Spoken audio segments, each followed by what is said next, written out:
Welcome to Landmarks, the podcast where we explore the journey of living for God. In today's episode, we sit down with Brother Vito Morero from Faith Mountain Pentecostal Church in Lakeside, California. Once caught in the cycle of street life and incarceration, his story is a powerful reminder that no life is too far gone for God to redeem. This is a testimony of breakthrough, mercy, and the life-changing power of God.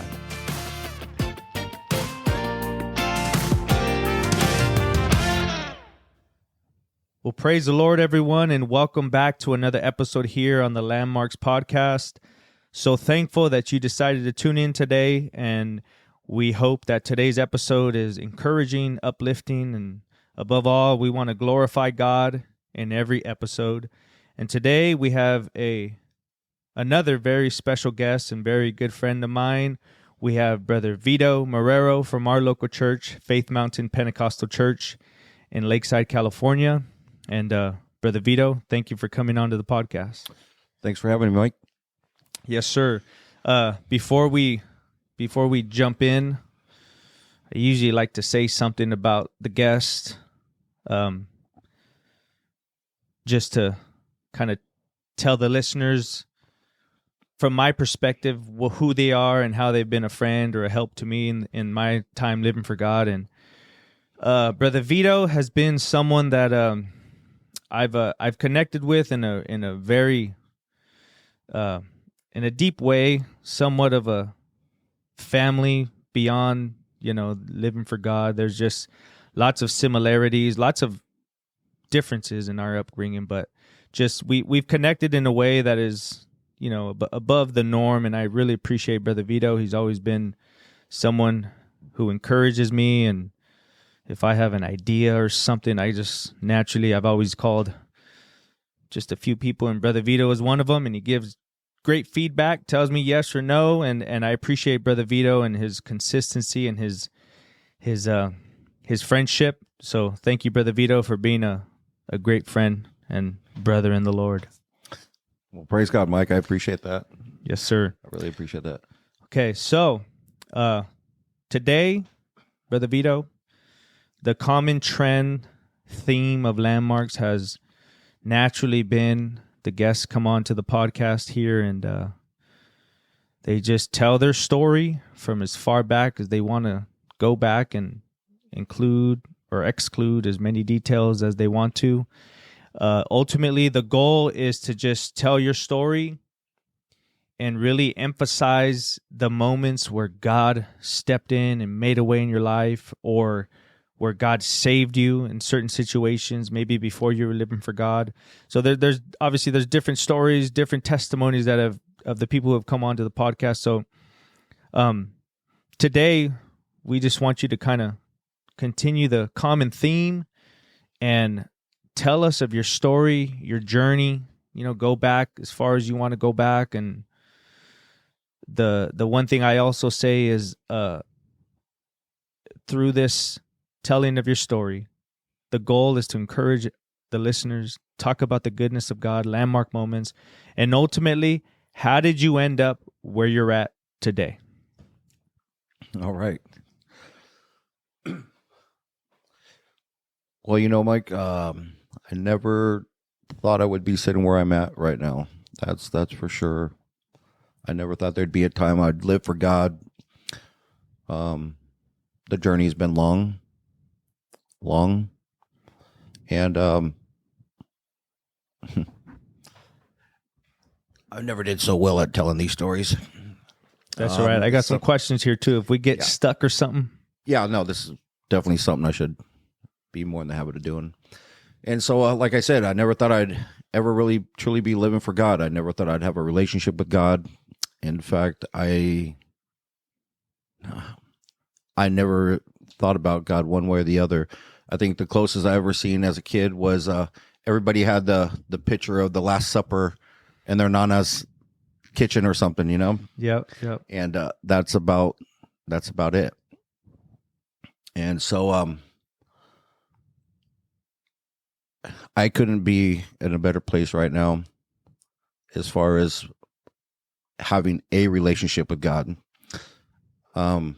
At a young age, I didn't have a horrible upbringing. I had a family. I got picked on a lot as a young kid, believe that or not. I got picked on quite a bit.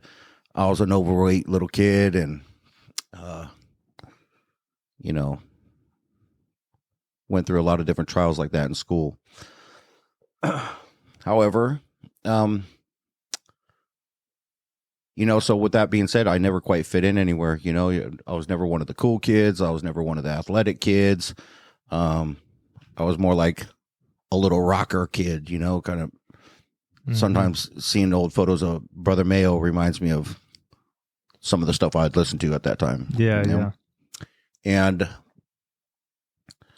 and then I can't quite recall how it ever happened. I end up, music led me to a lot of different directions. I ended up getting in with a little punk rock group of people, and they kind of accepted you. You had everybody with pierced faces, mohawks, tattoos, and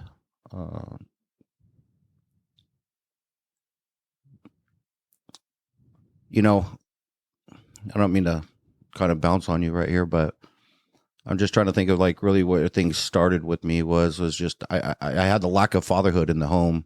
I didn't have no real direction. I didn't have someone to look up to, so I had an older sister by just a few years, but she had kids at a young age. And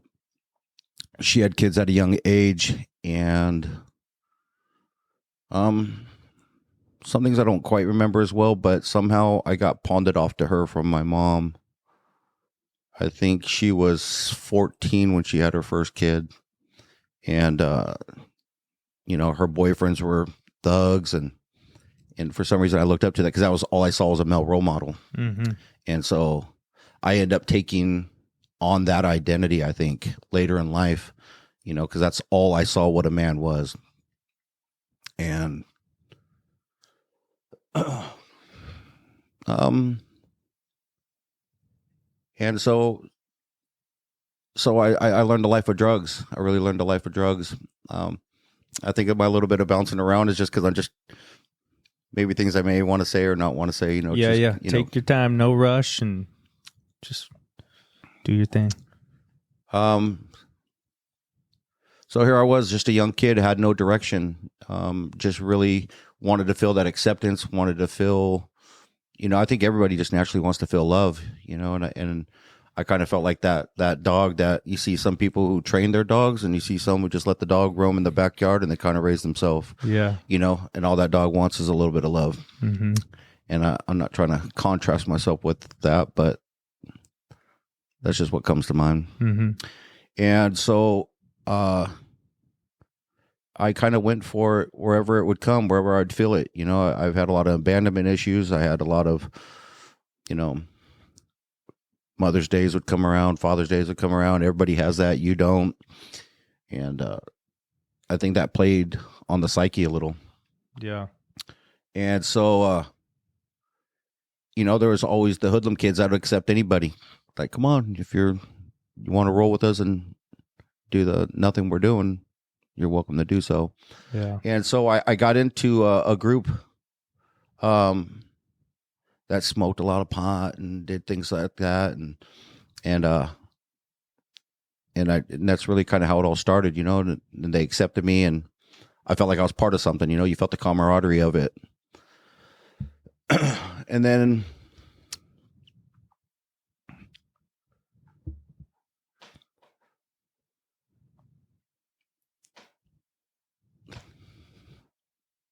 I'm just going to roll into where it kind of goes all over the place a little bit, Yeah. And so, I really, really felt like the oddball out. I really felt like the oddball out. Never really felt too acceptance, and then I started dabbling with other drugs, and that definitely led to a different place in time. A different place in. Is this like teenage years? Teenage years. Yeah. Well, actually, if I may, I got involved. So at an early age. I was in junior high and I overdosed in the 6th grade. Wow. On meth at that time. And I had to get rushed to a hospital. And that's how my family found out that I was really on drugs. That's how they found out. And I remember them, and I'd still run away from home. Even after I got out of the hospital, I'd run away. And I felt that connection more to the streets, because there was no structure. You know what I mean? Like, you're just able to be you. In hindsight, looking back on that, like, now you want to implement structure to your kids, and you see the importance of that. And I didn't see that then at that time. I don't know exactly what I was going through. Plus, you were so young. It's like, man. Well, my brother was always the one that everybody gave all the, raised the roof to. He was like the smart guy, always getting good grades. He was the one who was going to go somewhere. I had a sister who was, she had kids, and another sister who was having kids too, but doing well off. She was married. And I kind of was just me. I was just some small chubby little kid, and so I dove into whatever just came my way. Like, at least I was getting attention somewhere. Like, my brother would always get invited to do the hunting trips or go on the vacations. And so that led me to cling more to my sister, because she always accepted me, and she always had her own place because she had a kid at a young age, and she was what they call she was emancipated, right? So she was her own adult at that age. Yeah. But she always had places like downtown San Diego and some little ghetto hotels down there, or just wherever welfare probably took her. I was gonna say, like, government assisted. Yeah, government place or assisted took her. So there was always that different element out there. So I was used to seeing those kind of people, or those kind of people being around, and so I thought they were just normal, and I thought that lifestyle was normal. Mm-hmm. And so yeah, I kind of veered off a wrong direction. I was this long hair Indian kid, but he had his top 3 buttons on his flannel, but yet I had Doc Marten boots going to punk rock shows, The ultimate hybrid. Yeah, right. So we were living down in Golden Hills area over there, over like 25th and B area. So if you're familiar with that area, it's definitely not the safe side of town. And now I just kind of totally gone rogue. I'm going to a school, Brooklyn Elementary, and I had a mohawk at a very young age. I think I was like 9, and I remember the little local gangs that were in the area. They would always they'd call me the local pollo. They'd see the local pollo going by, because I had a mohawk, Right.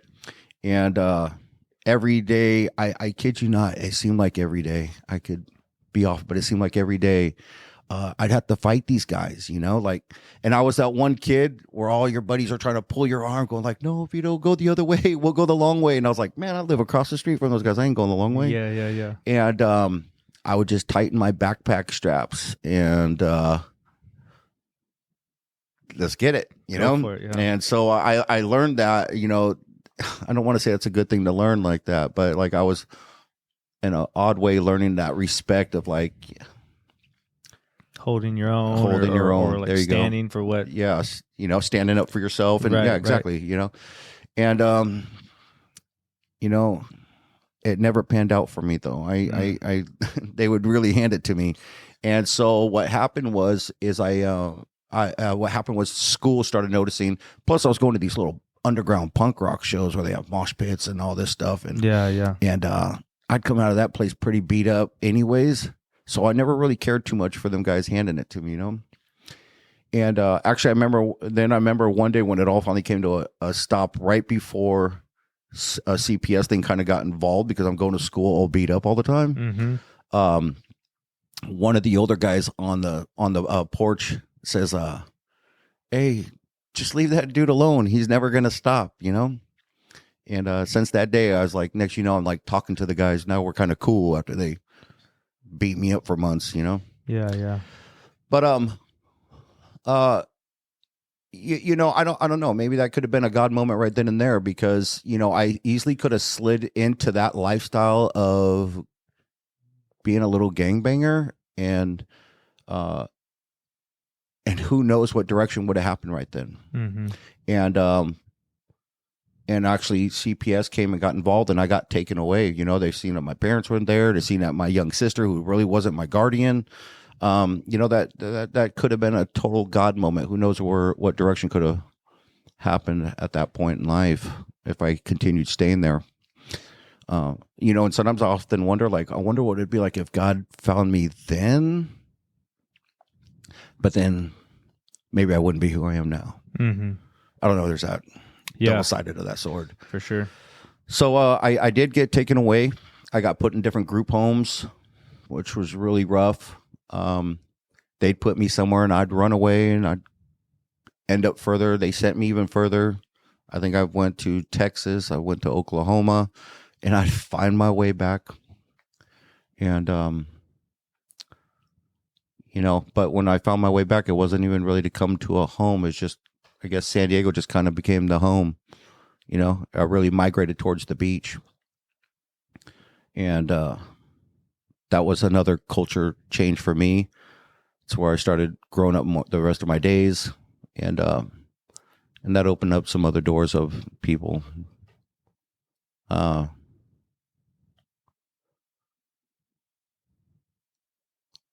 try to think of how to tie everything together for you, you know, you know what I mean? So I did have a rough life growing up young. I did. I witnessed a lot of different things. The area I grew up in, it was a vicious time. There was a lot of, you know, bizarre things that was happening down in Balboa Park all the time. You know, it was a really scary time with people around at that time. This was late 80s, mid 80s, late 80s, mid 80s to early 90s. And so, yeah, that was a little bit of the tough upbringing. I didn't have nobody really showing me anything other than older people doing wrong. So I was already being misguided from the beginning.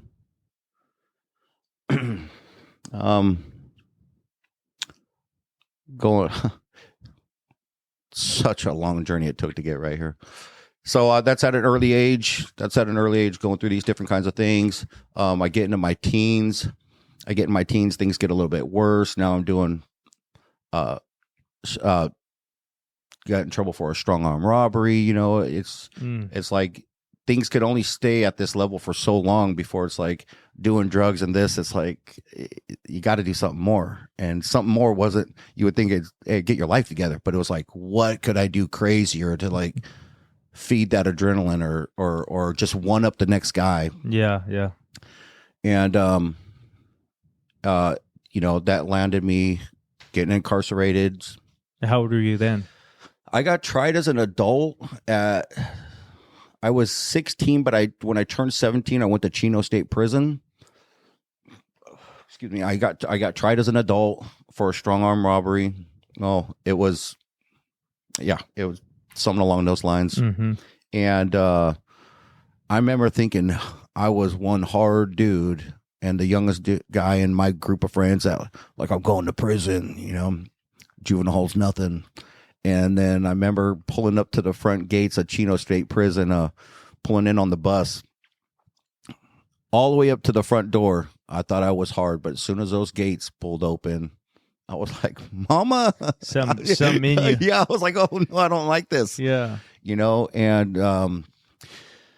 you know, and then they're really at that young age, I was super impressionable. So I'm just learning off of other thugs, and you know, and never really had nobody to really care too much about me. So no one was really worried about me in there. Maybe I take that back. I don't know what my family thought. You know, as I got older in life and made plenty of bad decisions, and there are a lot of, you know, regretful decisions I made in life. Maybe my parents had that same kind of thing. I don't want to speak that over them. Yeah. They could have possibly felt bad for those things. Yeah. And so I did go to prison, got out, thought I was even tougher than I ever thought because I survived. How long were you in there for that? At that point, 3 years, but when 3 years as a youngster, you know? No. 2 years. 2 years. 2 years. But I got back out when I got out. I mean, it was just a matter of time before I was right back to what I was doing. You know why? Because I never learned any kind of coping skills. I never learned any kind of skills or trades or anything of that nature. Alternate lifestyle or alternate things that nothing will take you. I mean, I learned how to steal a car. I learned how to do fraud. You know, I was in the school of hard knocks, you know, so I was learning everything possible in there. And I was just a youngster, so I was like a sponge. But then as I get older, now I'm getting into relationships. Now I'm getting into, you know, and these are not just your regular relationships. These are dysfunctional, you know, addicted relationships with, and, but for the first time in life, you know, these are like something that's tangible. You know, like I said earlier, everybody wants that feel of love. And unfortunately, I was finding love in all the wrong places. Mm-hmm. And this is, I won't go through all of that, but other than I can just go to one particular one is with my son's mom. And what actually led into that was I remember now I'm out, I'm selling drugs, using drugs, and I had I started getting a little squirrely, you know, like I used to just like to fight. I didn't need money. I didn't need the drugs. I had all that. For some reason, I was addicted more to the chaos, but the drugs just kept it fueled. And there was, and I just like to fight, or I just like to the violence, strong arm thing. People, you know, I know that sounds so. Saying that now, like it kind of like pricks me a little bit, you know, because I just, not to go off topic, but I just recently my son was visiting my parents' house. And he found an old photo of me in prison, and he sent it to me. And I remember looking at it for a minute. I was like, "Oh, look at that!" And I was like, then there was that part of me going like, "Oh man, that like it hurt to look at it." I was like, oh, "This is embarrassing." Yeah, that's embarrassing, you know. But it's part of that testimony. So so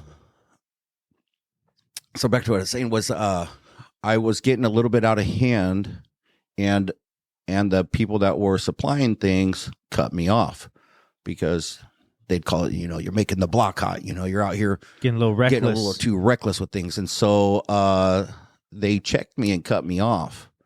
And, you know, at this point, you know, I'm young and don't think anything could take me down. I thought it was a wise idea to go ahead and take from them, you know, and that didn't prove out too well. That really led me down. And I guess these are God moments too, because these are situations that I try not to get into detail of it with you, but it's God moments. I should not be sitting here right now, you know? Yeah. And what happened was I took from the wrong people, a lot from the wrong people. And next thing I know, you know, people were telling me like, "Hey, I think there's people following you or looking for you." And I was like, nah, you know, they don't want none of this, you know? And then all of a sudden I started noticing, you know, maybe I'm being followed. I'm going like from bars and this and that and the other. Mm-hmm. And now I'm going like, I don't know, maybe it's the drugs. Maybe I'm tripping. Maybe it's not real, you know? And then one day, it was super real. I had a vehicle pull up and snatch me in, you know? And that was a really scary moment. And I didn't realize who I took from at that time, you know? And I remember these guys were scared. Like they had me sitting in a chair similar to this. And, but we're just saying a lot of things that was mentally scary, you know? I remember at one point, I remember laughing, and it wasn't laughing because I was in this life or death situation. I remember laughing, going like, "Oh my God, I'm going to get clipped right now," you know? And turns out I had this weird habit of just knowing people. I knew somebody and they totally vouched for me. And so there's a lot of between the lines stuff here, you know, but along the lines, in other words, they vouched for me and I was able to work off money, you know, what I owed. And that really opened up. So that really opened up other doors. for me to keep going further in depth of just nowhere. You know, it was like that perfectly road paved to hell kind of thing. Like, I mean, that was my destination, no doubt about it, you know? And when that had happened, I still thought, even after the money got paid back, I still thought in the back of my mind, I'm still going to get it anyways. But that's the chaos of it. I didn't try to run. I just rolled with it, you know? Yeah. There was something about the camaraderie and feeling that connection, and it wasn't a real true connection, but it just felt that, you know? And again, I've always either felt unloved, felt abandoned. Like, I just didn't have nobody. I used to wonder, like, hey, how come my family didn't care enough about me to keep me in? And that's taken me a lot of dark places. Mm-hmm. And so through all that, I met I knew some other people, part of another kind of an organization. Mm-hmm. And really strange how I was able to migrate over to that. And I migrated over to a whole nother world of things that was even it was more intense. And I got set on a mission from these guys to keep an eye on a girl who possibly was part of something that happened to one of their brothers, you know what I mean? Mm-hmm. And so I was keeping an eye on her, and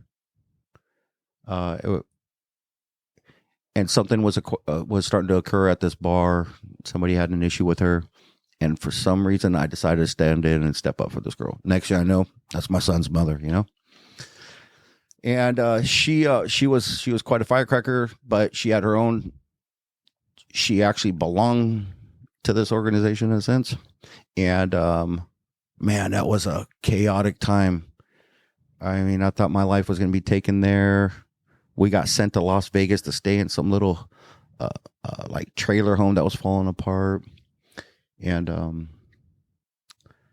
then I finally. Yeah, I'm missing quite a bit in there, but it's okay. Finally, we separated at one point, but we separated right when she was pregnant, you know? And we were living in Arizona at this time. And that's when my son came into everything. And you would think that would have changed a lot, you know? Like, now I'm a father, and that made me reconcile with my mother and my sister, and for a brief moment, but I still was a little bit squirrely, and my parents ended up taking my son, you know, and that put me in a whole nother world of just a whirlwind. And just to kind of gauge where we're at, so how old were you now at this point? Ooh, I was in my 20s. I was the reason we went to Arizona is there was a time, and I know I'm backtracking on you. I was on the run for something I did, and so I went and hid, and it all got cleared, so there's no incrimination here. I went and hid in a Harley-Davidson school. Somehow I got accepted at Harley-Davidson College. I went to school. In Arizona. And here's what's a super trip is your father-in-law, Brother Casillas, went to the same school. Yeah. And a matter of fact, me growing up in Mission Beach, never knew it. We ran with the exact same people. Like, the people that was his peers were the older dudes to me. And so there's quite a few times we'll go like, hey, did you know so-and-so? And we'll go like, oh, man, that's, you know, it's fun to reminisce that with, in a positive way, you know, just to laugh about it, not to boast on it. You know? Yeah, I got you. And so I went to the Harley-Davidson school, and man, I graduated top of my class, you know, and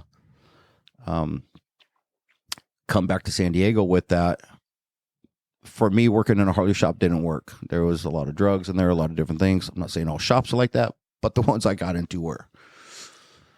And so I was familiar with Arizona. And so when we had to take off, her and I, we found a place in Arizona with some old friends of mine, and, you know, things were really going good. And then, you know, I had an addiction problem. You know, I found drugs out there. My, you know, son's mother was pregnant. We had a baby out there, and then we're having just issues and where my parents did have to step in and they helped me out, take my kid, and they brought me back to San Diego to help raise them here. But unfortunately, I had girl problems, like I chased after that so much. Like you would have thought that the love for my son would have been enough, but he wasn't old enough yet to, speak the love that I wanted to hear, Yeah. And so I chased her around, ended up leaving my son with my mom. That's the horrible thing when you think about it, like in a way and it sounds super harsh, is that like I felt like I traded my son in for the drugs. I didn't trade him for it, but I traded him for that lifestyle, so to speak. And it's not to lighten it. It was just that I had no direction. I had no nothing. And so I ended up getting incarcerated. And Second time, possibly third, but second time that I can recall right at the minute, which was, I think I did 4 years at that point. Yeah, I did 4 years. And the whole time I was in there, I was just writing him a letter. I'd write him a letter every single day. Learned how to draw because of him. I got tired of buying pictures drawn by other people for soups and coffee. I was like, I'm going to just learn how to do this myself. And I do remember when I finally got out, and the funny story was I remember,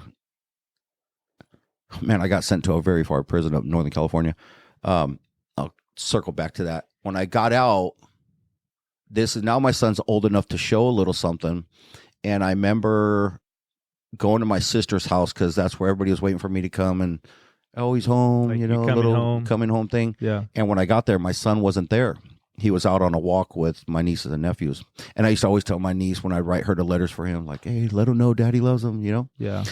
And I remember them come. I heard the front door open, and I remember my niece saying, like, your dad's here. And like, he looked like a football player, but he was like 4 years old, and he was just like sliding in between each person, right? And he gets to me, and he's looking at my feet, but he almost puts his toes to my toes, and he looks at my feet, and he slowly looks at me all the way up, Yeah. And then he just stares at me for a minute, and then he smiles, He's never known me though since he was 3 months old. That was your his first encounter. First encounter with him, and I always feel like that spiritual connection, like as a parent, like he knew that was his dad. And that was the moment. That was the moment. That was the moment. And still, once again, I was working on that testimony. We made it back home, and it was slowly but surely I was back up and doing what I did. I had no structure of any sort, and I went through a lot with that girl, because I chased, she was on drugs and running off. And she actually, I know this sounds super weird, but she actually belonged to this organization. And that was a lot of hurtful things, like they could pull up and just take her at any minute, like not like they're kidnapping her, but like she knew, like, hey, I got to go. And I'm just like, oh, and that hurt. That's somebody you love, and again, I was always searching for that love. So I always grew super attached to that one. I wasn't like, I don't mean to say this for the listeners, but I didn't like go run around with a bunch of people. Like it was just these couple, and then those couple girls in my life, women in my life, like I gave it my all. Yeah. Yeah. And, so I went through a lot of different things with that was a lot of hurtfulness that tied into the abandonment. And then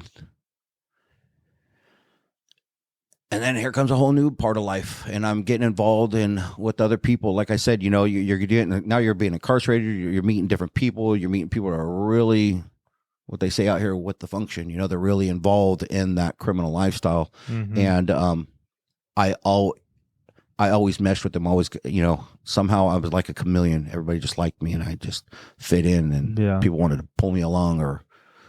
And plus I was a little bit batty, And so, you're back in San Diego at this point. Yeah. Yes. I'm back in San Diego, and my parents let us come back home because I needed help raising a son. I needed to learn how to do it. Yeah. I wasn't able to do it with his mother. We both had addiction problems, And so here we are back in San Diego, and some of it's like that drug blur. I can't quite recall what got me incarcerated at that time. Oh, it was a manufacturing of weapons and some other things. And so anyhow, I do my time, and I get back out, and I'm doing a string of other illegal activity, and a buddy of mine had a girlfriend. This is super bizarre, right? His girlfriend, or the girl that he had with him, she always seemed real innocent, like she didn't belong. I used to tell him, like, hey, get her out of here. She don't belong around here. Yeah. And but he would just tote her around. A lot of times we didn't do anything with him because he had her with him all the time. Well, he got in trouble for some stuff and got himself in a real big jam, and that, because some people couldn't get to him, that made her kind of a target, and so I remember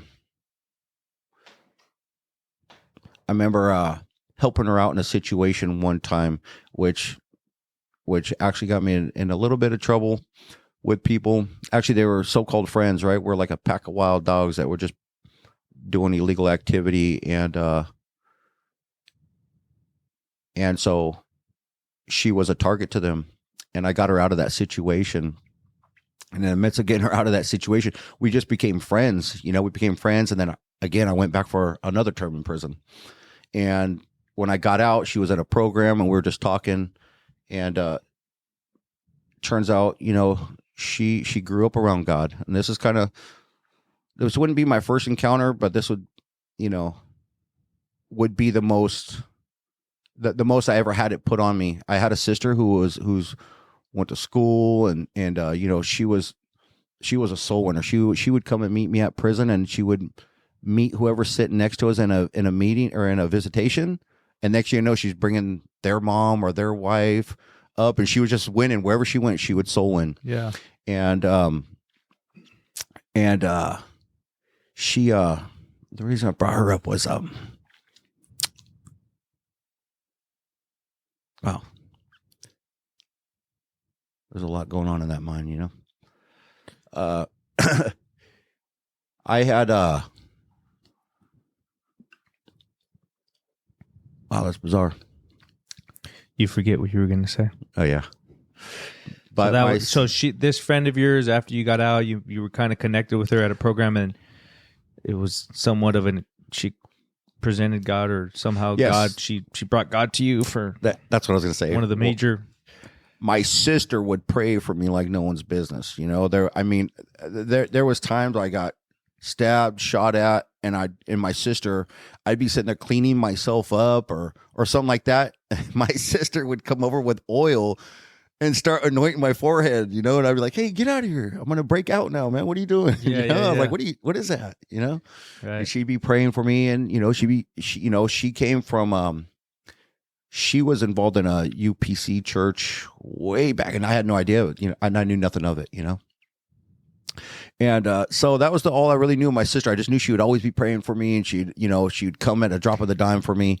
And but I never really heard much of what she had to say because I wasn't ready for that. But then I met this girl, and through a friend of mine, we became good friends, and I helped her out of a situation. I got incarcerated, and then when I get out, she was in a program, and she was in a faith-based program. Mm-hmm. And then I started hearing a lot more about what a testimony was. She was telling me her testimony. Turned out she was part of she was like the teen spokesperson for this place up in LA called the Dream Center, which we got stuck there one time many moons later. It's really bizarre there too. But she knew God. And so we got involved and got a little bit of clean time, but we both had addiction problems. Mm-hmm. And we went right back to what we do. And, but I had brought her to Faith Mountain once. Okay, so hold on. I didn't get the fail. Yeah. Hold on. I'm jumping big time. Don't leave out the you. Good stuff. Yeah. The problem is that there's so much. Yeah. It's hard for me to reel it all in and make it super flow right. Yeah, for sure. And so So prior to going to Faith Mountain, okay, so we meet the girl.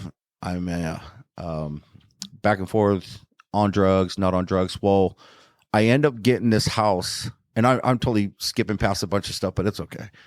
We get this house in El Cajon on 2nd Street, and it's across the street from Brother Joe and Sister Gracie. Yeah. Okay.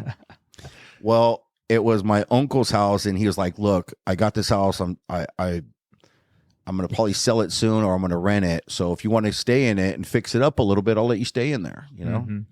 And so, I took advantage of that and took advantage of it, you know? Yeah. I took advantage of the situation and took advantage of the situation. I ended up having to get kicked out. So I'm staying in there, and now I began to start partying in there a little bit, but I'm also painting the place and taking care of it. And, across the street, I only knew them like, hey, those are the church people. So when people would come over and we're having a late night, they would always be out on the porch, and there'd always be a group of them, and they'd be out there and maybe having like a little fire or just all hanging out out there. And I'm like, what do these people just hang out up front for so much? And then I'd have somebody who's, at the house, and they're getting ready to leave, and I'm like, oh, hold on. And I'd take a little peek out the window. I said, yep, not yet. Church folk are still out there. I don't get you. Yeah, I don't need them seeing you coming out of my house, Yeah. And and they were always cool, they'd wave, but we never really talked. Yeah. We haven't spoken. The only spoken words I ever heard was I would work out front in the little piece of grass I had, and I'd hear some lady yell, "Put a shirt on." And I was like, man, what is she doing? And it would, I guess it would convict me, and I'd like go in the house, and I'd like, Sister Gracie. I didn't think nothing creepy of it. I was just like, geez, lady, leave me alone, Yeah. So, there was the church folks, and here's what the trip was, is I've always had a sister or an auntie or somebody try to like lead me to church. Hey, you need this. And I was like, even the girl, his family was super into the church. And I was like, no, I don't. And I've even engaged in a couple of things just to be kind, but this time it was totally different. It was totally different. And so, one night, my girlfriend and myself had a total blowout. I'm throwing all her luggage out of the house. Get out of here. And at this time, the church was super into couponing. Like they all had, nobody should have a cavity. They had more toothpastes and toothbrushes and soaps and just every little knick-knack hygiene you can think of. They just had it in abundance. Couponing, man. It's funny because there was a big box by the old church. It was a big wooden, like 6 foot tall by 6 foot, probably, where just people used to throw their newspapers. And you'd either see the ladies over there or the ladies having one of the young guys or myself jump up in this thing and start pulling out all the I'm talking just packed full of newspaper. So, anyways, when that happened, the argument happened and we were separating. I was throwing her stuff out. Get out of here. The whole dysfunctional lifestyle. This woman comes out, and it's Sister Gracie, and she comes out, and she says, in the midst of you guys, in the midst of us just battling in the streets, like battling, meaning verbally and throwing stuff, and it's just chaotic. And she says, "Yeah, excuse me," and I remember looking at her. I didn't even know she was standing there, and I was like, well, "What, lady?" I didn't know her name, So, hey, you think I can get your coupons? And I remember the most baffling look on my face, like, dude, she just asked me for my coupons. Like, doesn't she see what's going on here right now? Yeah. Like, this ain't time for coupons, And so I said, sure, lady, they're in my house. You can have them. Dude, if anybody knows Sister Gracie, you just know, like, she was down. She went in my house and she's like, all right, I'll go grab them. Yeah, she did. She went and grabbed them. And I didn't think about that until, like, later in life. I was just like, you just got to know Sister Gracie. I was like, oh, Sister Gracie. Yeah. It was probably strategy. Definitely. Like, she is. She does. She does. Great. I mean, she just knows how to do what she does. She's always been led by God and just really knows how to reach. And so she comes out, and as she's walking away, she kind of leaving things alone, but she's like halfway across the street. Now, I wasn't raised in the church, right? So I saw some movies, So she always reminded me of like Richie Valens' mom in La Bamba, you know. She turned around and she says, and you got to know Sister Grace, she tilts her head sideways and gets a squint in her eyes. She goes, hey, you know something? I'm like, you're calling the police. She says, God's got a call on your life, you know? And Mike, I know now, but then I didn't know. And I just started weeping at that. I mean, it took it from 110 down to 2 miles an hour. You know, I was flying out the, you know, and anger and all the stuff that was going on, and she just brought it straight down to just whoa, boom, yeah. And something in me knew that that was right, and how it was right, I don't know. Why I thought it was right, don't know. And she started with Sister Grace. She just started witnessing to me and stuff. And next thing you know, she goes, you got to meet my husband. Hey Joe. Yeah. You know, I was like, oh man, this ain't really what I wanted, you know. But he comes out and they talk to me, and then you know, in fact, they help me get her stuff. She comes back in the house. I'm like, okay, well, this is pleasant. This is cool, you know. And they invite us to church, and you know, though I was worldly, and I don't think I've really, and it's not that I don't feel comfortable. I just haven't put a lot. I don't know how to really word it. Like I was a rough dude. You know what I mean? I wasn't breaking into cars, and I wasn't doing little things like that. But I was definitely a rough dude. You know, Mm-hmm. I was involved with a lot of different things, and so I said, but I was still super pleasant. I said, yeah, of course, ma'am, I'll go with you. And I had no want, desire. In fact, don't even know why the word slipped out of my mouth. What, and the word said, yes? Yeah, and I said, yeah, of course I'll come. Like, I appreciate you chilling out this situation. You know what I mean? You guys could have called the cops, and I could be on my way, you know, somewhere, you know. And so we get back in the house, my girlfriend and I. And that's the last I seen of her for a minute. The very next day, she was gone again, you know, like just didn't work out, you know. And so here comes, I want to say it was a Tuesday night service. I haven't yet made it to a Sunday. Even when I started going, I haven't made it to a Sunday for a while. So here comes a Tuesday night, and sure enough, man, I opened that door for her to come by saying you can get the coupons. Oh, there she was on the door now. She's like, hey, we're going to go to church in a while. You know, do you need a suit? Are you ready? Do you need toothpaste? Do you need toothbrush? Hair gel? Do you need anything? You know? And I was like, that's right. I forgot. I said, yeah, no, I'm good. Give me a minute, you know? And at this time, that's old school Dickie shorts, socks yanked up, you know?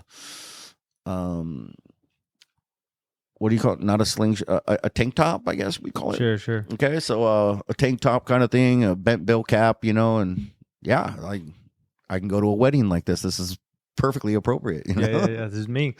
And so they get me to come with them. They go to church, and I was like, you know, they're super cool people. They were just, you know, very like being accommodating, just like, hey, everything good, you know, like, hey, everything okay with the girl, you know, just.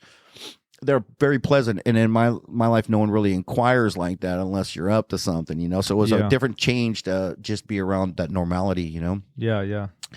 And we get to the church, and now I'm like, still hasn't really dawned on me that I'm going to a Pentecostal church. In fact, I don't even think I knew what a Pentecostal church was. Mm-hmm. I thought all churches were just what I've already seen, you know. Yeah.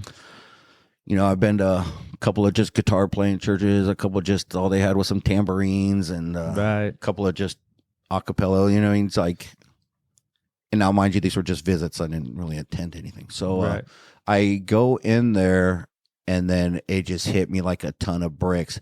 Everybody's in a suit. All the women have long hair in the dress, and I remember just like sinking and just like that hand over your forehead kind of thing, like, oh my God, what did I just get into? Yeah. Like, and I let them drive me.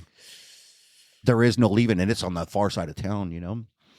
And, you know, and I'm just thinking like, oh my God, how am I going to get out of this? And then as I'm thinking that, people are walking around, oh, hey, pleasure to meet you. Oh, yep, yes, ma'am. Hey. And I'm just like, getting flooded with greetings. Flooded with the greetings, you know. And you know what? John Dickey was the one I'll always remember the most. He kind of, honestly, I feel like he taught me what it was like to greet and how to be that to people when they first come in, you know.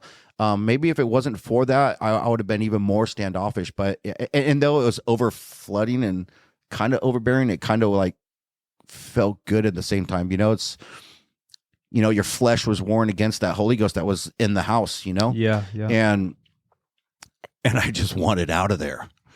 And I was like, oh man, these are those hardcore holy rollers. Like, I don't even know if I knew what a holy roller was, but that was the first word that came to my mind when I seen Faith Mountain. Like, oh, I need to get out of here quick. So, you know, and at the time, Pastor Bertram actually wasn't there. It was Brother Boone. He was a preacher from, I want to say, Alabama. And so here I am listening to, you know, so here I am sitting there and did all the greetings. And I was like, thank God the church is going to start, you know. Too many people are greeting themselves to me, you know. I was like, I don't like this. And so next thing you know, I remember just hanging my head low, just, you know, once in a while I'd look up, see someone staring at me, you know, someone seeing the new guy in here, you know, I just like give a little wave. Hey, you know, I'm here, you know, and I'm thinking like, I'm looking for doors. There's no exit signs, right? I'm just looking like, how do I slide out here? I'll walk, forget it. I'll do it. I'll walk. And then, I was holding my head down low, and then I remember all of a sudden I just heard the singing. And like I told you, I've been to other, you know, visited other churches and heard different kinds of singing. But I tell you what, this is the first time I heard a Pentecostal church and hear some worship music. And at that time, you know, what honestly went through my mind when I heard someone singing, I just let them sing and I was still hanging my head low. I was like, oh, wow, this is good. And then they hit this note and I was thinking like, that's like some little Whitney Houston or something. You know, that's the only thing I can reference it to. You know, I never heard nothing such of this. And I look up, and it was just this. No, it was just a little white girl. It was Chantel as a young girl. Yeah. And I was just thrown back, like, whoa, no way. I was like, this is, oh wow, okay, that was pretty good. This is Now I'm looking up, going, it's almost like entertaining, and I'm hearing it all, and then but then that music just started hitting my heart. Like, I mean, I just never heard it said like that. Never heard it sung like that. And, man, it penetrated some spots in my heart, and I didn't like it. You know, it's like going on a diet and trying to eat healthy, you know. You liked it, but you didn't like it because you were so like, no. Yeah. You know, like so closed off, defensive, maybe like. Yeah, like the first time you eat that like low calorie bread, you know, and you're like, oh, this is horrible, but it's better for you, you know. Right. I don't know if that works. Yeah, no, that makes sense. Being on a diet, it never tastes good. You just know it's better, you know. Yeah, it's doing something on the inside. Right, and it was doing something on the inside. Yeah. So I listened to it, and then next, you know, then the preaching came, and when the preaching came, Brother Boone, he preached with some old backwood, down by the bayou sounding like simple, like some Southern preaching, you know, like, if that makes sense. I don't know if I'm saying that right, but like just this verbiage and like, I was like, dude, this is great. Mm-hmm. So how come no one's ever told it like that before, you know? Yeah.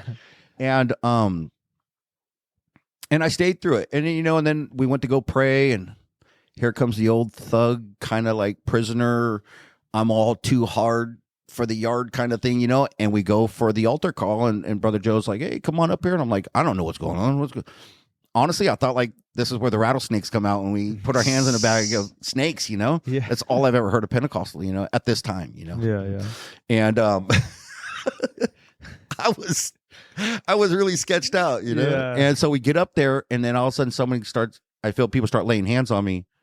And all of a sudden I'm shrugging them off like, hey, what are you doing, man? And looking back on that, it's so embarrassing. Yeah. It's super embarrassing that I was actually trying to act that kind of hard. In a church service. And I was like, hey, man, get off me. You know. And for the longest time, when I would show up to a service with Joe, he'd have to tell everybody, like, I'll pray with him. Joe was the only person I'd let, like, right. Yeah, he used to, like, hey, tell everybody, no, I got it. And again, mind you, Pastor Bertram he was out preaching somewhere. And Brother Boone was able to come pray with me, you know. And so now, dude, this was I probably missed a couple God moment points, or some landmark point. This was definitely coming up on probably one of my landmark moments, where like God started really showing himself to be real to me. Mm-hmm. And so now I'm liking the way this feels, Yeah. But the girl I was with, who like, I just had to get my way back to her somehow. I had to win her back, Yeah. But she's out on her addiction doing her own thing. But I'm actually getting sobriety time because I'm hanging out with them. And now I'm going out and hanging out with the Pennisons across the street, hanging out with them and eating meals and whatnot. And excuse me. So now we're hanging out. I started like in some weird way, like I wanted to be closer to I'm gonna just refer to her as my wife because she became my wife at one point. Ex-wife now, but so I wanted to be closer to her. So her family was part of a church. Her aunt played the bass. Her brother played the guitar. Mm-hmm. Oh no, the aunt played the drums, the uncle the bass, and the brother guitar. So I started going to their church, and I went to everything they had. Well, then Brother Joe wanted me to come to more things, and so I'd go to their Sunday services only, and not Faith Mountain Sunday service. I'd go to her family Sundays, Oh, and then Tuesdays you go to Faith Mountain. And Tuesday I'd go to Faith Mountain, and maybe Saturday night prayer, mm-hmm. which I've always loved. But when I remember the first time I went to a prayer night, man, that blew my mind. So I'm going with her family. So now I'm like almost 7 days a week. The way it landed is everything that this church was doing was the opposite days of what Faith Mountain did. Right. And now it's like almost 7 days a week I'm at church. And dude, God was really doing something at that point. Like, man, the cigarettes went and everything went. Like, just I didn't even have somebody gave me one of the old school first iPods that was like, I can't explain. Remember those big old thick ones with you know the what rolling, I mean? your thumb, yes, the circle, and the middle button. Yes. The thing like weighed 2 pounds. Big old screen. And so they gave me that, and all it had was Christian music on it. Uh-huh. Like thousands of songs. Like that's all I did is listen to it. I had no TV or nothing like that. Not by choice at that time. It just, I was just doing work on the house, staying in it for free, So, that's all I had was to listen to that. Mm-hmm. And it's a trip what happens when you really just apply God, worship. I wasn't yet into reading the Bible, or reading anything for that matter. But, so then I started going to everything both these churches have, and man, I could just feel God doing something. I could just feel him doing something. And I remember being I remember the first time I ever lifted my hand. I used to lift my hand. I'd go to lift a hand like everybody else during worship, and then somebody would look at me, and I'd put that thing right back in my pocket. Like, yeah, it was like I got embarrassed, Yeah. And then, I remember lifting my hand for the first time and just being cool with it, like, when the scripture says like to humble yourself with humility, at some point you just got to like push past it. Yeah.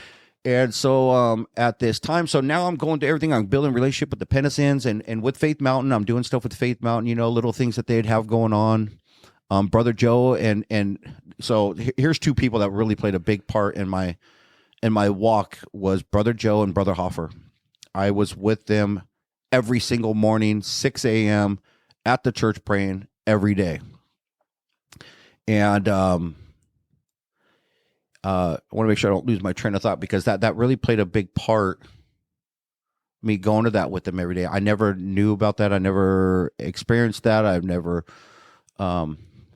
exercised that at any capacity. So I remember going through stuff with this girl, like sometimes it was a hit and miss. We'd talk, not talk. I'm with her family all the time, just that made me feel closer to her in some sense. Like one day she might, Yeah.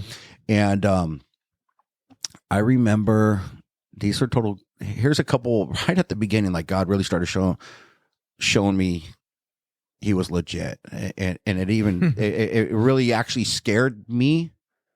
Like it was so, is surreal the right word? Like just like beyond like, whoa. Yeah. And so like I didn't hear an audible or nothing like that. But I remember sitting with Brother Joe and Brother Hoff. And every time I went up to that altar, it was no more me, just like, God, please make a way for me to get to her again. Or God, can you please make her walk through the God, her, you know? And so silly. So I remember one morning we're sitting there, and now I'm super tight with him, right? And I could just talk. I mean, obviously I was a new convert, so I'm not saying bad words slip, but just being very immature, you know, and immature in the things of God, right? So I remember us praying there, and I was having the worst morning.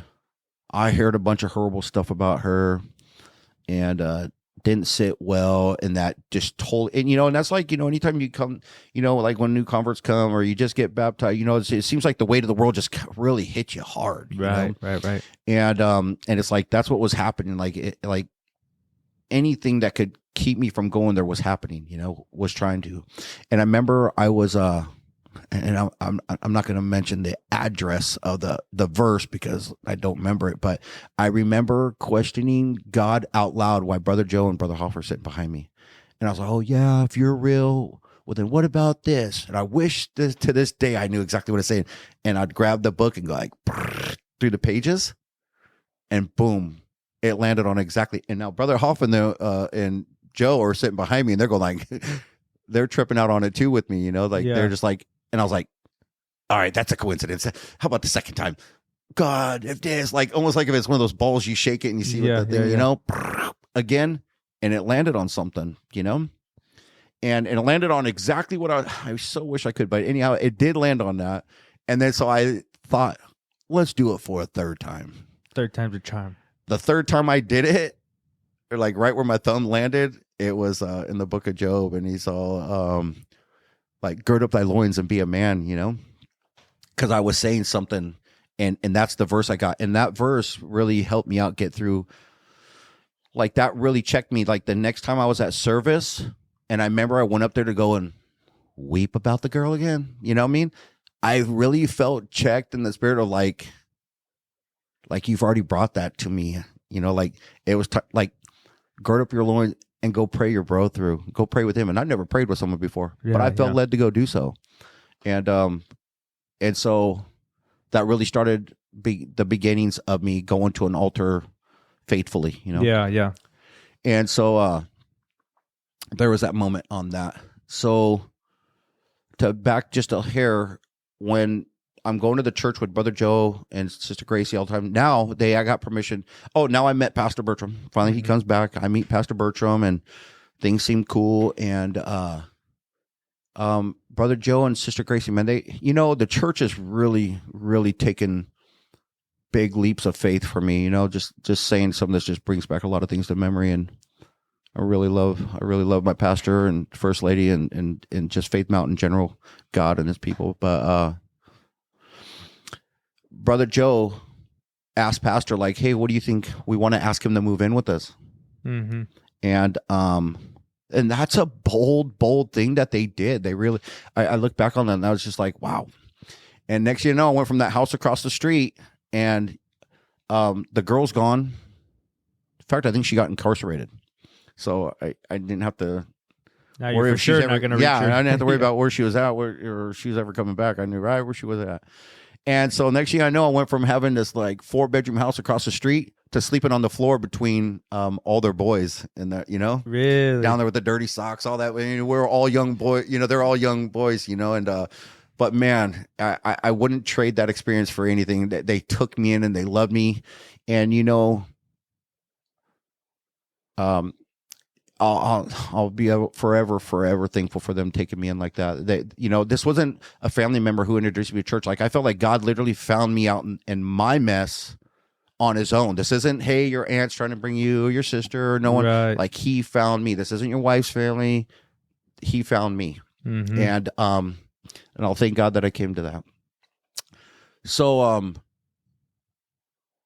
the bizarre thing so now I'm going to both these churches. Well, my wife's brother, who had an addiction, a heroin problem, and he just needed some help to get into a program. And I said, well, I know a program. I'll help you get into it.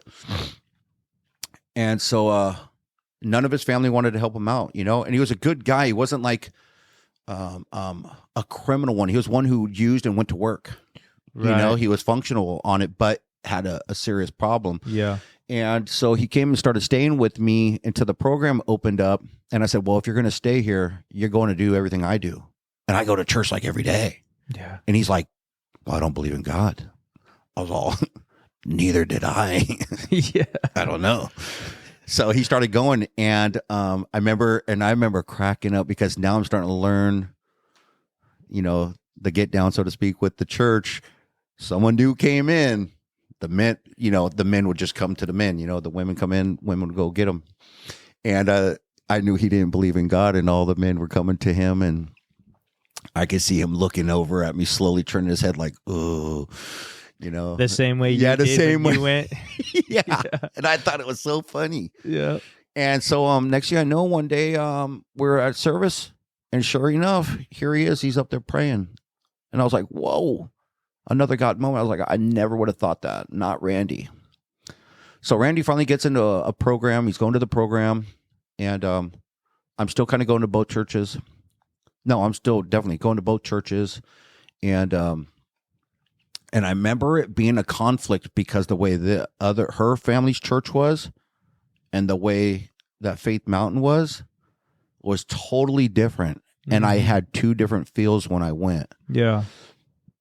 You know, and was totally leaning to Faith Mountain, but this was my girlfriend's family's, you know? And so the brother got into the program. I'm going to both these churches. I'm feeling I need to get rooted somewhere. And this is on my own. No one telling me this. I started feeling this on my own, you know, that I needed to figure it out. And her brother gets out of the program. Well, they let him out 2 days early. Right. Mm-hmm. And, I would go visit him. Me and Brother Joe would go visit him. Like when the program would go to the park and they'd hang out and get an ice cream during the summer and just something to go do after they went to a meeting.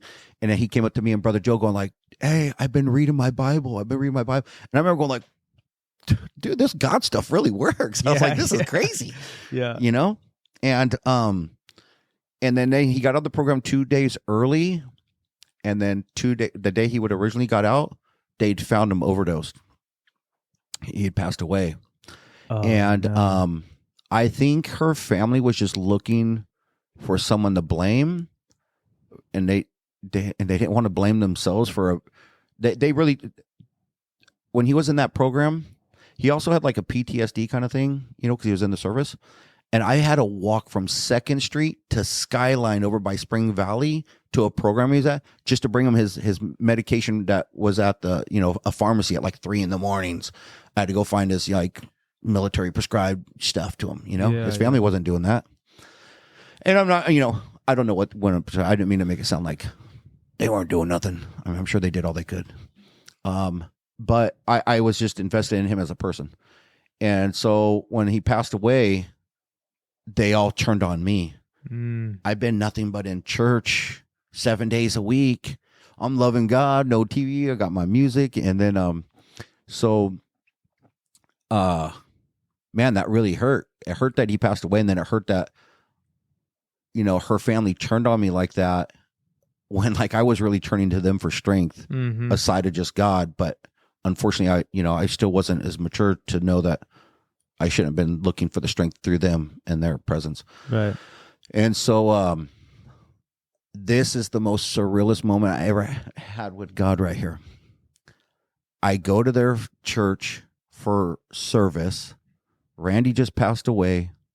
Her brother plays the guitar, you know, the aunt, again, drums, uncle, bass. I'm sitting at service, and I can see her brother's just fidgeting, having a hard time playing the guitar, you know, and I see him just keep looking at me and just like kind of shaking his head and looking at the ground like he wasn't getting into worship, you know, and that really made me feel bad. But I was like, I don't know what to say. I didn't do nothing. Yeah. And I didn't hear no audible. Okay, so when I say this is just me explaining the feeling. I remember sitting there and I felt like, pick up your Bible and your sunglasses and walk out of here. I mean, it was such an overwhelming feeling like, okay, maybe that was just me thinking it at first. And I should just get my Bible these cheap sunglasses I just scored, and I'm out of here. But I kept sitting there, and it just kept getting more like louder inside. Again, not inaudible, just louder inside. Like, dude, it's time to go. Get up and get out. Yeah. Yeah. And so finally I was like,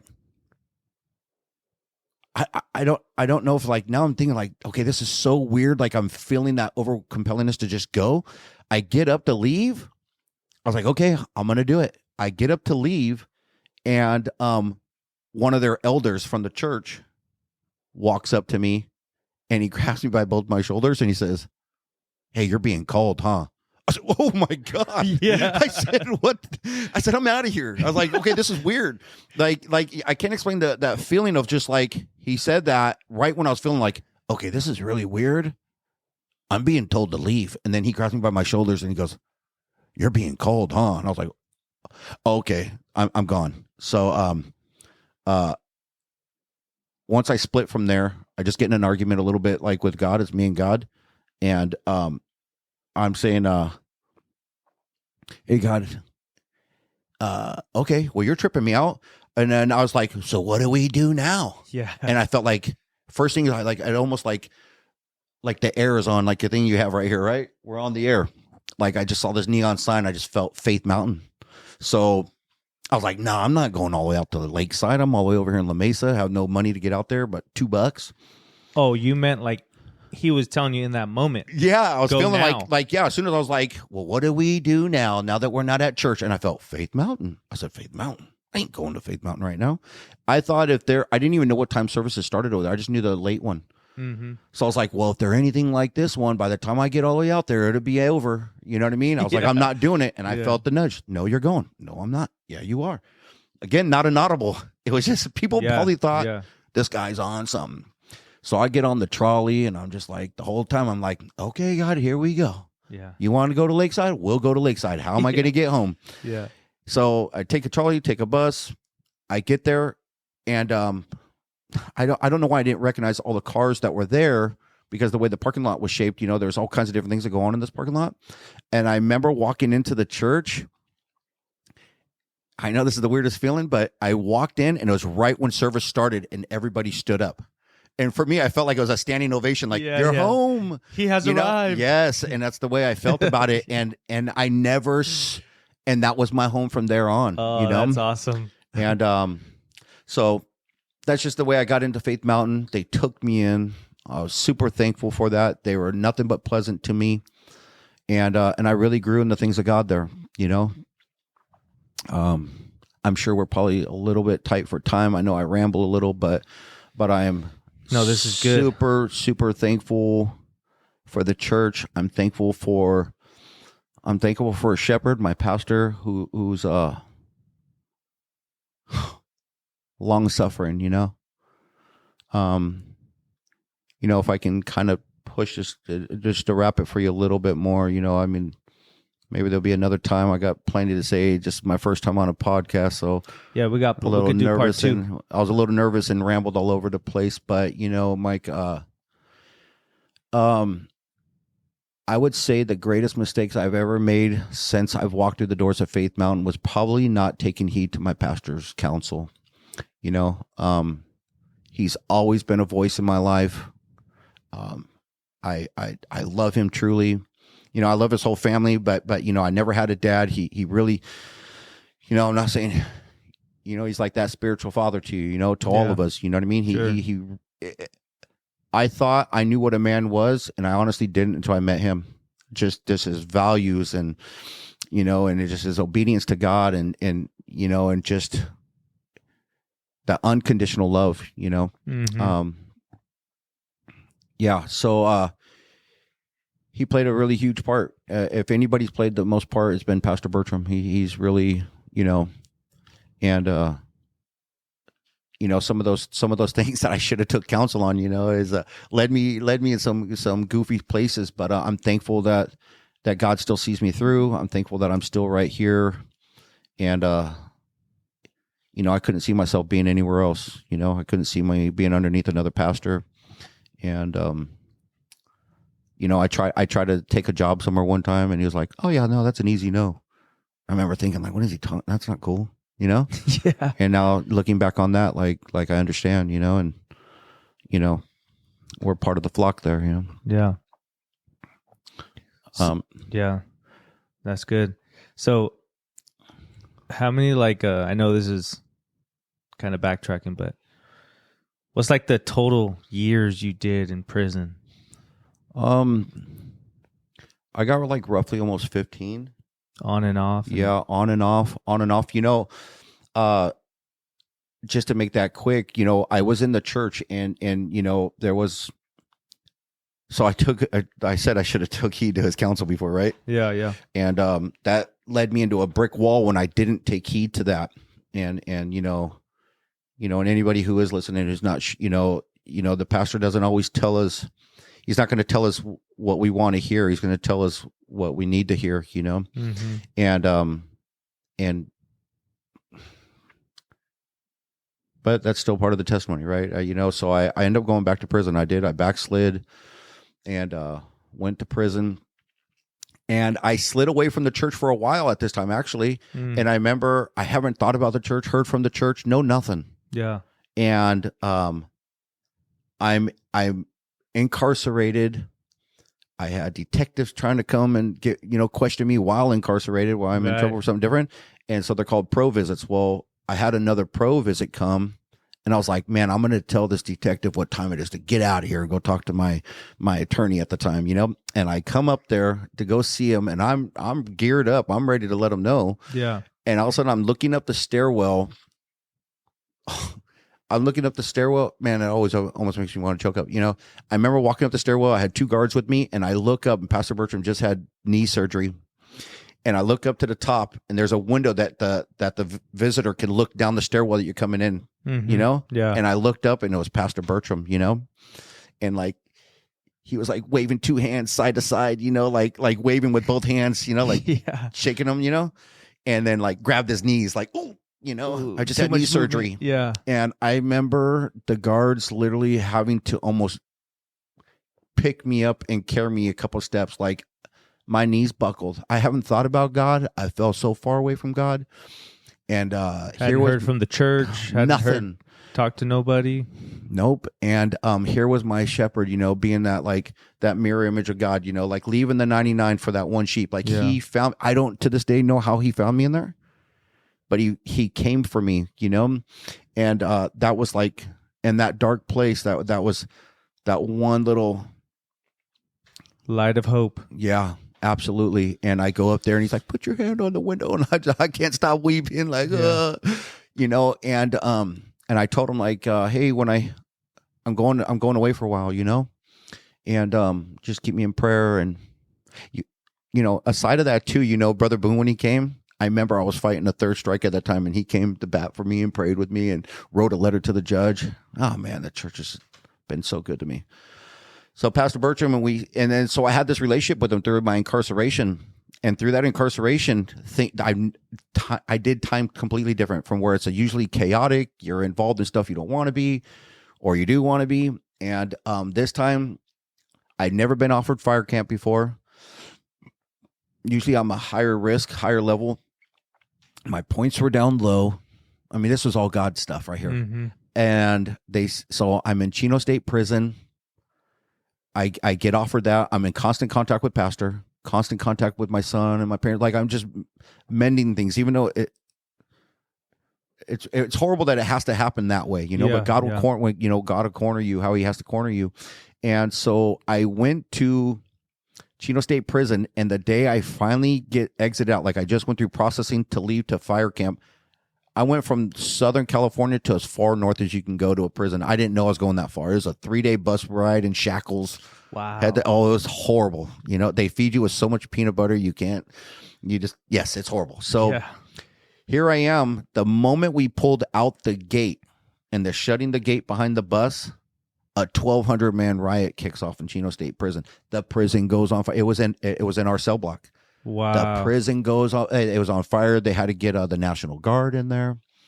And we don't know. We just know that's what happened, but we didn't know exactly what happened until we finally get to the destination where everybody's like, and it's so funny, in 3 days time, that prison up there already knows all the news. Right. Before you guys got there. Yeah, before we get there, right? They already know everything. And So anyways, I just missed that. To me, that was a God thing. And Sure, then 100%. going to a fire camp was a God thing because, the higher level you go, the more, I mean, it's structured no matter what, but there's different levels to it, Mm-hmm. And next, I'm going to go to fire camp. Like there's one Christian camp. Now it's not Pentecostal, but it's still, it's the most godly stuff you're going to have in prison, right? Yeah. Out of like 100 and something camps, only ones, and they say nobody goes to that one. Like you got to like, it's just a miracle if you make it to that place. Right. Here it is. The miracle happens. I make it to that place. And then next, I go to fight my first fire. And, yes, people have cell phones, unfortunately, in there, it's, but however, I never owned one, but I had a buddy that did. And I was like, hey, let me use it. I want to call my mom. I want to tell her I'm fighting a fire, Yeah. And so I call my mom. She goes like, oh, hey, I was like, Mom, hey, I'm fighting a fire. And she's all, oh man, we're having a fire too, Like I was like, well, I'm up here in Northern California. I wonder what fire you guys are having, She goes like, I was like, where are you guys? I didn't even know where really the area we went to, because you're in what's called a CCV. It's these trucks that they, transport all the firefighters in. And she goes, oh, well, we're in this little town right here. The fire. I said, wait, what town? And she tells me the town again. I said, Mom, I'm at I'm in the Little League field. She's all, get out of here. She's like, that's why it's Little League field, where he plays baseball. And I was like, it was just blown away for me. Yeah. I know we weren't going completely by the rules. I was using the phone, but to me, it was a God thing. And so I said, well, drive by the thing, just so I could see, have Wyatt hang out the window. Yeah. But I said, don't yell my name. Don't yell my name, Yeah. right? Well, here goes. Finally, she says, okay, we're coming right now. And they're going by. And I remember this being funny, but some little kid goes, Dad. And every convict looks back kind of like, hey, is that my kid? Yeah. It was pretty funny, but I was like, oh man. But you knew it was him. Yeah. So again, though, I was in constant contact with Pastor, and told him, hey, when I come home, I just want to be fully with you in the church, and that's what I did. I mean, I've had my ups and downs. This walk for God, it hasn't been, it's, everybody would be a Pentecostal Christian right now. It was the simplest, but God is good. He's faithful, and he's seen me through plenty, and here we are now. I'm in this awesome room you got. I'm super stoked for you on your Landmarks studio right here. Like We're live. I'm super proud of you, and just to see you and your walk and how far you come, and what platform you got here to help people just to express that, and who you can help across, the airwaves, so to speak. Yeah. But appreciate that, Brother Vito. Man, that's we're gonna definitely have to do a part 2. Yeah. I know we gotta get and go somewhere right now, but just finishing off the episode, Brother Vito. Let's just say a young Brother Vito was listening to this podcast. What would be some just as God puts on your heart right now, what is something that you would say that you feel would encourage or help anybody listening right now that just may find themselves in a place where they may be in the fork in the road, whether they want to live for God or not, or just struggling, going through it, don't know God, and they just happen to stumble on this podcast. What is something you would say?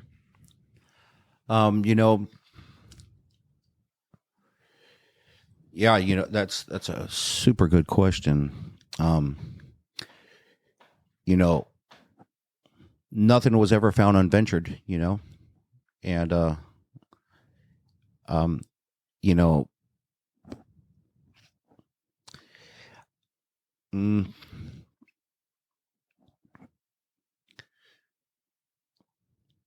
I mean, if I was to speak to a younger me, and I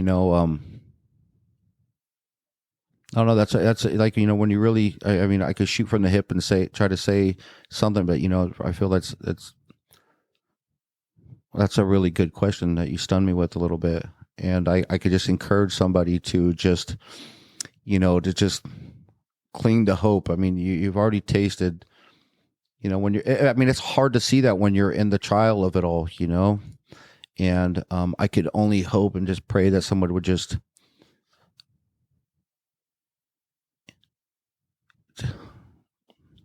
it's a really good question. You stunned me with that. Because everybody's situation is different, but Yeah. you know, if I could just tell anybody something, just to give God the try, give him the try. You know,